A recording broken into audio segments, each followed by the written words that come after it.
Hello, this is Andrine, a Jewish American priestess, and I'm here on the full moon of Tevet, which is the fullness of the moon in the month of the darkest time, as we've just come through the solstice. So we're going to do a reading today talking about what is it we are bringing into fullness at this time. We're going to do a single reading, and it's going to be a 6-pointed Star of David, and we're going to use one card from one of my many decks. And I've decided today to start by putting all of my decks onto slips of paper and putting them into this bowl. And this is not an original idea, but I really liked it when I saw somebody else doing it. So I'm going to pick out one of these slips of paper and then go get that deck, and we'll pull out a card for our general idea. And then we will do a reading based on that. So what deck have we got today? Oh, it's the Kalevala. It's the same one that we had last time. So I guess we'll honor that. Kalevala. Hold one moment while I go get that. Okay. So here's the deck. It's the Kalevala Tarot from Kakervo Aaltonen. And again, this is a newish deck to me, but it is a much older deck in linear time, going back to the 90s. So it's interesting for me also that this deck is the one that came out again, since it is my intention for this month was to connect deeper with my ancestors. So my ancestors are largely Finnish, and so here we have this deck based on the Finnish mythology of the Kalevala. So let's see which one card wants to come out today for what is coming into fullness right now. I'm going to give it one more shuffle. Maybe one more. Somebody wants to come out. There she is. All right. Pop that off to the side, and let's see which card has come up today. The King of Dishes. Mariatta's father, a relative. So this is the traditional King of Cups in most tarot decks. You can see that we have a male figure who's very relaxed. He's sitting here drinking from a horn. He's got a pheasant at his feet and a bunch of other food cooking on a fire behind him, many fruits in the trees above. He's very contented. So King of Cups is someone who is a master of emotion and kindness and love. The King of Dishes, in this case with the Kalevala deck, is somebody who's got plenty. He's got plenty of food. It looks like he's got a lot of plates and a lot of things to put on those plates. So the way I'm reading this is a time of fullness. It's a time of indulgence, maybe, in a good way, in a way that feels very satisfying. Very much like, I guess, the Nine of Cups is what I'm thinking, with that satiety, that ability to just remain full and happy and content with one's lot and to relax into that. So that's a beautiful interpretation right now of what's going on in the time of year with this full moon in Cancer. So on top of that, we're going to do a 6 Hebrew reading, and I'm going to set that right in the center, and we'll go around it. Maybe that will be the best. And the way I like to do this is we start at the top with what is coming down from the heavens, what is coming down from the divine right now. And for that letter we have the Dalet. In the lower right corner, what is known about our situation? What is it that we can see is true right now? And here we have the Kaf.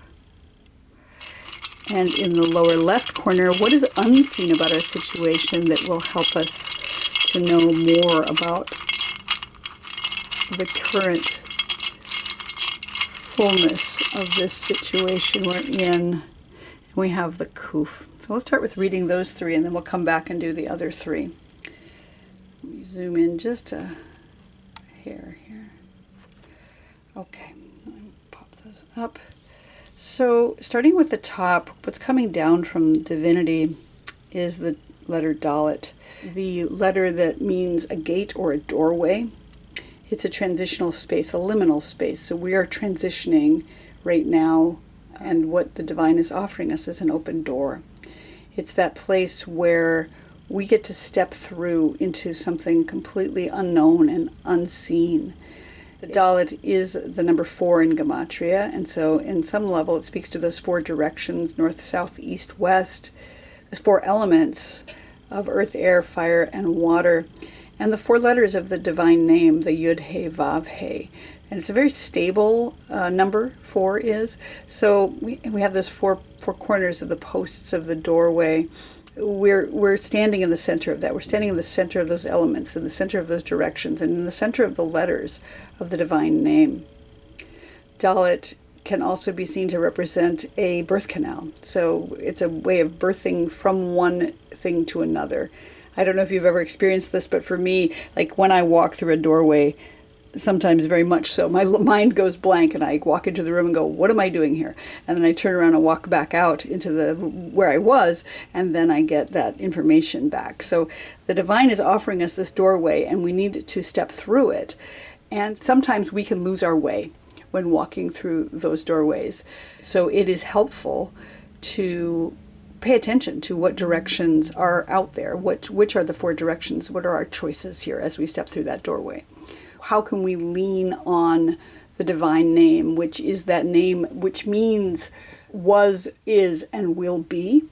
So the process of becoming as we step through the doorway, that process of the I am, the becoming one. How can we embrace that and become the one who is as well? And that's what's coming down from above as we step into our fullness here. What we know about our situation is the letter Kaf. And the letter Kaf is the palm of a hand. It is reaching out and giving and receiving. And so there's this balance between what we can give and what we can receive. Kaf is also the first letter of the word koach, which means power, or strength. So we have strength here. We can lean into that strength, and our strength comes from our hand. It can be used as a lifting up, helping others to be lifted up. Some say it's the hand of the Shekhinah, the indwelling presence of the divine, lifting us up. It also can be used for oppression. So one can use one's hand to oppress another. And additionally, Kaf has that palm of the hand idea of covering over, sheltering. So both being lifted up and sheltered by the divine is how I'm seeing this here as we sit in our fullness, as we sit in our comfort and our comfort zone of having plenty. So we're being lifted by the divine and sheltered over by the divine's hand as well, but being mindful of not oppressing others while enjoying and indulging perhaps in the satiety that we have available. In the lower left corner, what is unknown about our situation is the letter Kuf. And Kuf is the letter that represents both holiness, sacredness with kadosh, as well as klipa with shards or shells. So maybe what we're not seeing is the sacredness of this situation, the sacredness of this indulgence. Sometimes we feel guilty when we are indulging or we have plenty, but there is something sacred about that. And to be mindful of not creating unpleasantness or sharpness or tossing our bones down or our shells down so that others trip or stumble upon them. So that balance again between recognizing the sacredness in the situation without getting caught up in the difficulties of the shards or shells that are scattered through the universe, causing some irritation, or recognizing perhaps that the irritation is also sacredness. That's one of the things I really love, is taking both of those things and bringing them together in such a way that if we run into something that's challenging, recognize this too is sacred. This too is divinity. So maybe what we're not seeing is the divinity in both the pleasantness and the enjoyment, as well as some of the challenges we might be facing right now. So let's pull out 3 more letters to add to our Star of David here. We're starting at the bottom. We're going to pull out a letter that will represent what is supporting us right now in our situation, what's coming up from the earth or the Malchut to support us in our journey right now through the fullness of this moon time. And we have Tzadi. Nice. Okay, and then the upper left corner, we're going to lay a letter down that might be a fear or a challenge in our situation. And our fear or challenge is the letter Chet. Okay, and then in the upper right corner, what is our outcome or our advice? I think this is more of an advice letter in this situation. What's our advice? And we have the letter Aleph. Nice. Okay. And what's coming up from the bottom, what's supporting us right now is the letter Tzadi. Tzadi is the letter that is representative of a tzaddik, who is a righteous one, or tzedek, which is justice. So what's supporting us right now is a reliance upon justice and righteousness. The Tzadi is a letter that you can see it looks a little bit like the letter Nun, and it has the Yud on its back. So the Nun represents humility and the Yud represents the divine name. So I think of it as remaining humble with divinity at one's back in order to pursue justice, to pursue righteousness in the world. So what's going to support us right now is that pursuit of righteousness. Interestingly, Tzadi also represents the upcoming month, the month of Shvat, which happens after Tevet. Shvat is the month that is where we celebrate the birthday of the trees, the Tu B'Shvat, happening mid-month of Shvat, and it's when the sap rises.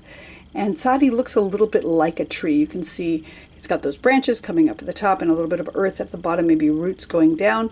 So I think of it in terms of also taking care of our planet, the justice, the earth justice that comes with caring for the trees which care for us by providing oxygen.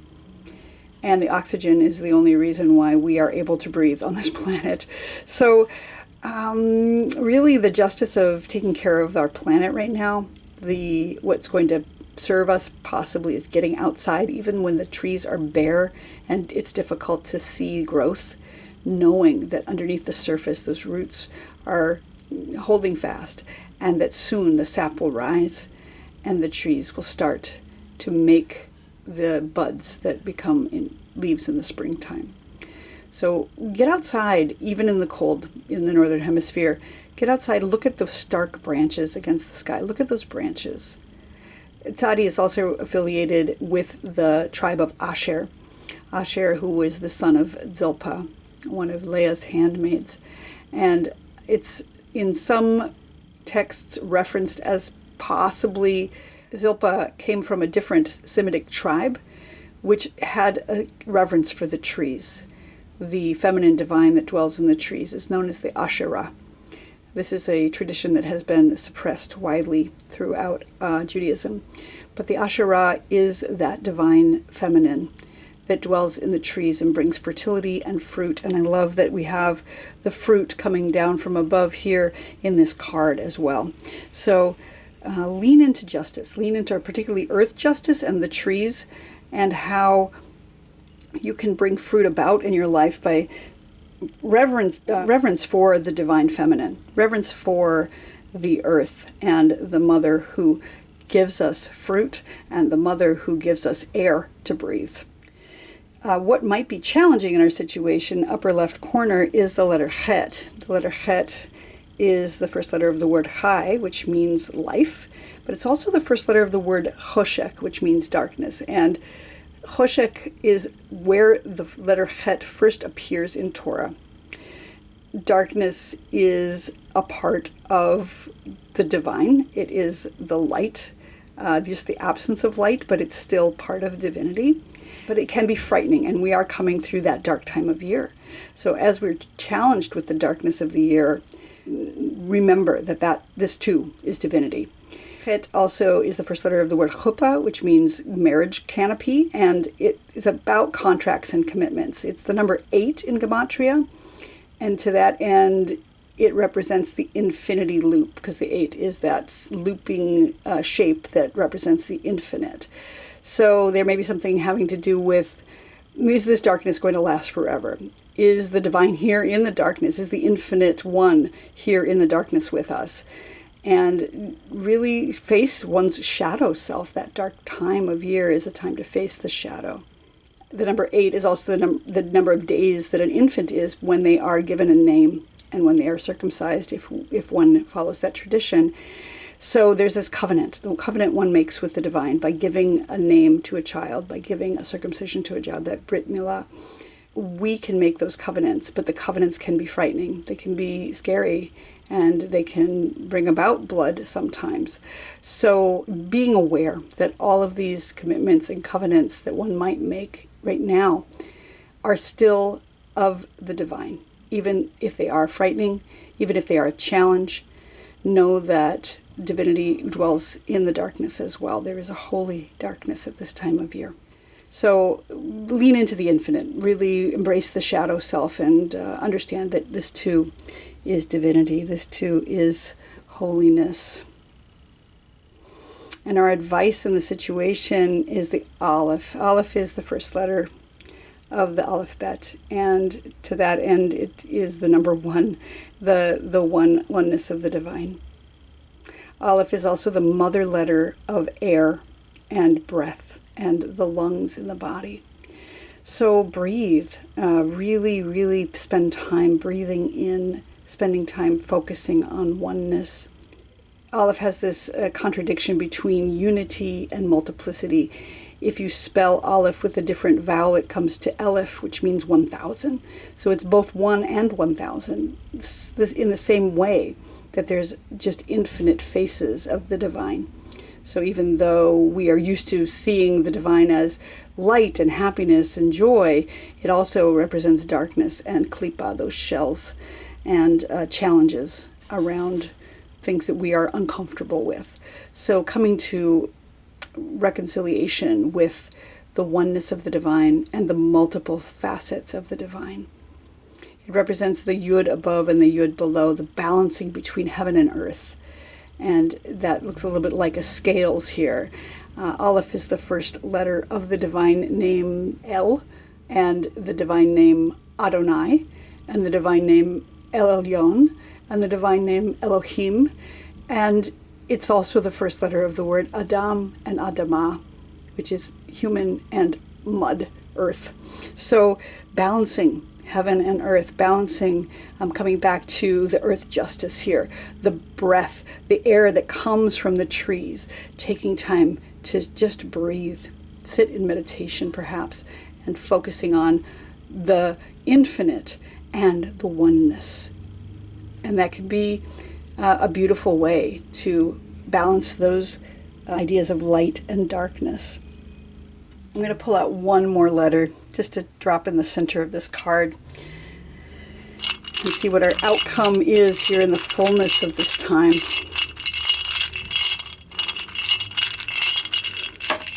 Oop, where'd it go? It jumped right out. And we have the letter Beit. The letter Beit is the letter that means home. It means house, a structure. It can be your physical home. It can be your place of worship. It can be a shul or even an office building, I suppose. And it is where we dwell. Where is it we're dwelling right now? A lot of times I see Beit as referencing the body. Where do we dwell? In our bodies. Wherever we go, our bodies are with us at this time. And to really focus on taking care of ourselves and our bodies. And this is great with the king of dishes here, because he is clearly taking care of his body. He is resting, he is eating well, he is drinking well, and he's really enjoying the fruits of his kingdom. Beit is also the letter that is affiliated with the day of Shabbat.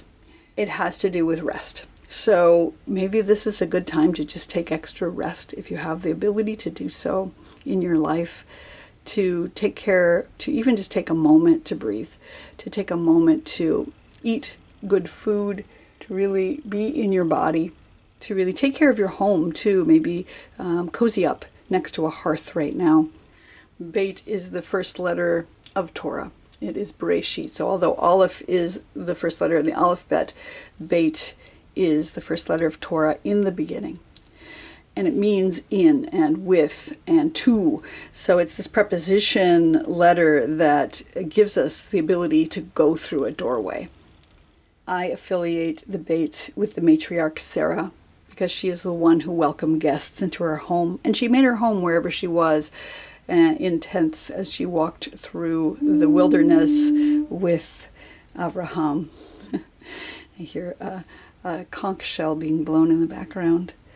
It's time for me to go eat as well. So it's time to take care of ourselves right now, take care of our bodies and our homes, to maybe take some time to look through the doorway, see what is the right direction to go. The doorway is being opened for us by the divine. Perhaps that's the new year as we walk into the year 2024. That we are being lifted up and sheltered over by Shekhinah, being careful not to be oppressing others. That there is holiness and sacredness, even if things are challenging, even if there is some sharpness and irritation happening. That what will support us from underneath, from the earth, is the trees, is the justice, is righteousness, and leaning into perhaps the feminine divine, appreciating the trees. Our challenge might be darkness right now as we transition toward the light and the infinite, and really facing our shadow self. Maybe we're having difficulty with contracts and covenants. And if we are, we can turn to the breath. We can turn to the one. We can focus on that paradox of unity within multiplicity and try to reconcile that within ourselves. And in the end, take care of our body, take care of our home. Come through the full moon into the new year, and we will see you on the other side.